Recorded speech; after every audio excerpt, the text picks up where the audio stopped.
Good, happy Monday evening.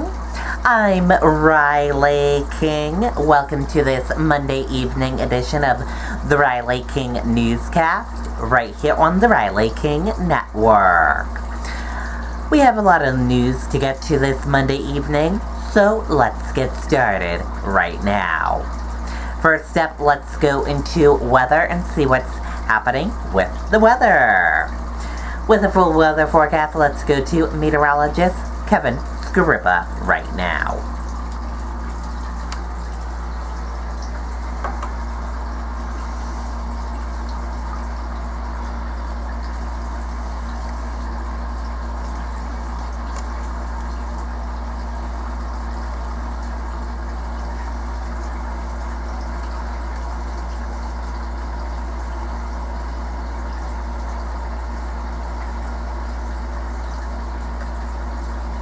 Support your kitten's growing muscles, teeth, and bones with Hill's Science Diet, the #1 vet-recommended pet food brand.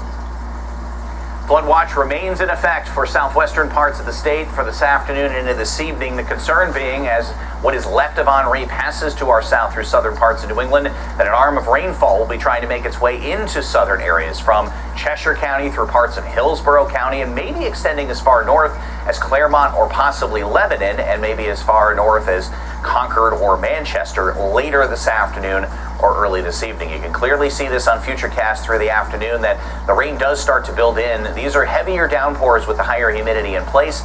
All the while, North Country not seeing nothing more than just a passing shower into this evening. A lot of this threat will go by the boards later tonight, and temperatures overnight between 65 and 70. Higher humidity remaining in place. 80s statewide with a good deal of sunshine around on your Tuesday afternoon. 80s to lower 90s. Heat indices between 90 and 95 both Wednesday and Thursday afternoon. There will be a front approaching on Thursday. That front could have a passing shower or storm with it. Notice the winds ahead of it out of the west and southwest. The winds behind it out of a northerly direction. That will start lowering the humidity during the daylight hours on Friday and likely leave us a lot more comfortable heading into the weekend. So we'll keep an eye out for some heavier rainfall later this afternoon in southern parts of the state. Otherwise, a passing shower or two along with plenty of humidity. That humidity lingers through Thursday with a chance of a late day storm on Thursday. Okay, and there you go on that weather forecast from meteorologist Kevin Scarippa. Thank you for that full weather forecast, Kevin. Now let's get to your news. First up, high tide rolls into Hampton Beach. No flooding reported. Let's take a listen to that video from WMUR News 9. Setting up Ring Alarm is so much easier than I thought. The app walks you through. You could see that despite the conditions remaining pretty calm, there was still a lot of that salt and a little bit of extra mist still kicked up in the air. It presented a nice little orange hue around Hampton Beach for the most part. But again, the calm effects out here, a relief for emergency crews in Hampton who were focused on the area of neighborhoods along the marsh, especially with that astronomical high tide that rolled in around 12:15 this morning. Our cameras were rolling just after midnight, capturing those waves going over Ocean Boulevard. But for the most part, the roads are dry out here. The waves relatively mellow. Hampton's police chief, who also serves as the emergency management director, telling News 9 that conditions have been manageable thus far. The National Weather Service did issue a high surf advisory. That advisory means that the waves could be posing a threat to anybody on the shore. So when one is issued, it's best to just stay out of the water. And again, for the most part, everything's been relatively calm, but of course we are expecting some of that storm to roll over through this afternoon and perhaps kick up a little extra rain and maybe a little extra wind. So we'll be keeping our eyes on that this morning. Reporting from Hampton, Mike Cherry, WMUR News. Okay, and there you go on that video and that report. Crews on scene of a water main break in South Porter Street in Manchester. Let's take a listen to that video from WMUR News 9. We continue to follow breaking news in Manchester for you this morning. Right now, crews are on the scene of a water main break on South Porter Street. A lot of water left behind. A section of that road is closed to traffic. This happened right behind Memorial High School and the Jewett Street School. Crews tell News 9 they expect to be making repairs for most of the day, so avoid that area if you can. Okay, and there you go on that video and that report. Earthquake hits Rochester early Sunday morning. Let's take a listen to that video from WMUR News 9. People in the Rochester area may have been woken up by a bit of shaking Sunday morning. The U.S. Geological Survey says a 1.7 magnitude earthquake hit about 3 miles south of Rochester yesterday. There are no reports of any damage. You may recall earlier this month, another small earthquake rattled the Canterbury area. And today marks 10 years since one of the most powerful earthquakes hit the East Coast. On August 23, 2011, a magnitude 5.8 earthquake struck near Mineral, Virginia.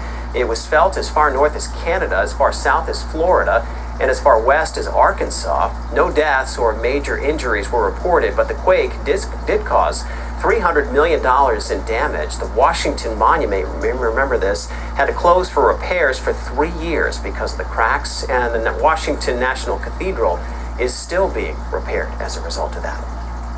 Okay, and there you go on that video and that report.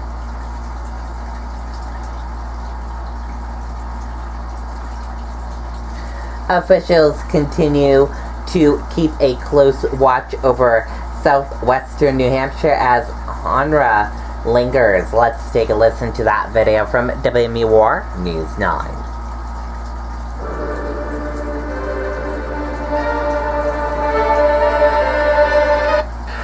About 20 minutes ago, I was thinking about taking off my raincoat. The rain had stopped.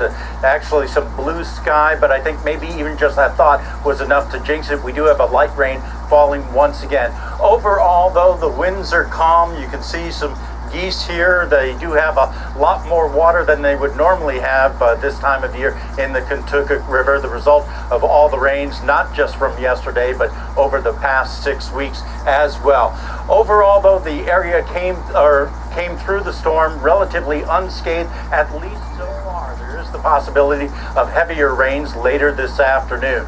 DPW crews have been out in the area making sure the culverts are clean. I took a ride around to some of the lower lying areas that are typically prone to flooding, but the roads were dry and good shape. Reporting live in Peterborough, Ray Brewer, WMUR News 9.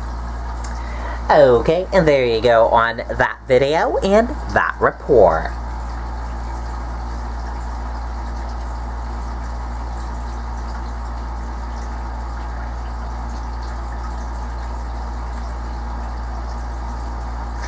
Team Police tops Team Fire at 2021 Battle of the Badges baseball game. Let's take a listen to that video from WMUR News 9.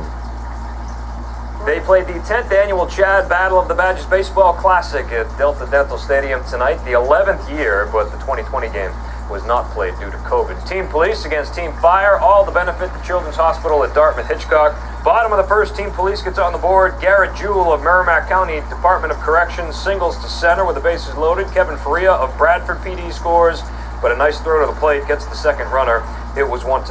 2-zip in the fourth. Camp Covert of Hudson gets Team Fire on the board with a single up the middle. The relay from center field's not going to be in time to get Nick Backrus of Manchester Fire at the plate. That made it a 2-1 game. Jump ahead to the seventh. Police on top 7-3. Jabe Felch of Seabrook Fire. Lines one to left. Spencer Heiss of Richmond Fire and Dwayne Marsh of Rochester Fire score. That cuts the lead to 7-5. But it was all police from that point. Dylan Bissonette of the New Hampshire Department of Corrections drives one to the gap in right center. That's a 2-run triple for Bissonette. Faria and Manny Terrero of the Merrimack County Department of Corrections score. Team Police wins at 11-5, their fourth straight win. The game raised $111,000 for Chad, bringing the 11-year total to $841,000. Okay, and there you go on that video and that report.